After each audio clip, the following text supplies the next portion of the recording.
belakang ini ya. Nah, ini ada dua ovarium kanan dan kiri. Ini yang menghubungkan dua ovarium itu namanya saluran tuba falopi. Terus ini masuk ke dalam rahim. Nah, bayi itu adanya di sini, di rahim. Ya. Setelah itu keluar ke vagina. Nah, di dalam rahim itu ada namanya dinding rahim ya, atau endometrium. Nah, Bu, terus proses menstruasi terjadinya bagaimana, Bu? Sel telur ini satu keluar dari indung telur, dari ovarium. Nah, ketika dia siap dibuahi, ketika dia matang, dia siap dibuahi, keluarlah dari saluran tuba falopi. Nah, karena tidak ada proses pembuahan, ya, karena tidak ada proses pembuahan, dia akan luruh,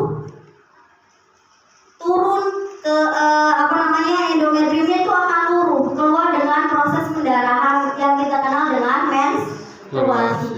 Jadi sel telur yang siap dibuahi ketika dia sudah matang tetapi tidak terjadi proses pembuahan, dia akan luruh dengan sendirinya.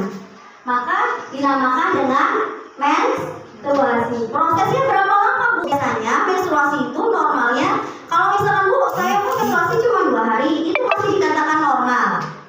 Ada yang sampai 6 hari, itu juga normal. Ketika lebih dari 2 minggu menstruasinya atau darahnya itu pendarahannya terus keluar tanpa henti, itu yang dinamakan abnormal atau tidak normal. Bagaimana, Bu, untuk menghentikan itu? Kita harus datang ke fasilitas kesehatan, bisa ke puskesmas ataupun ke bidan. Nanti diperiksa, biasanya dikasih obat untuk anti peradangan.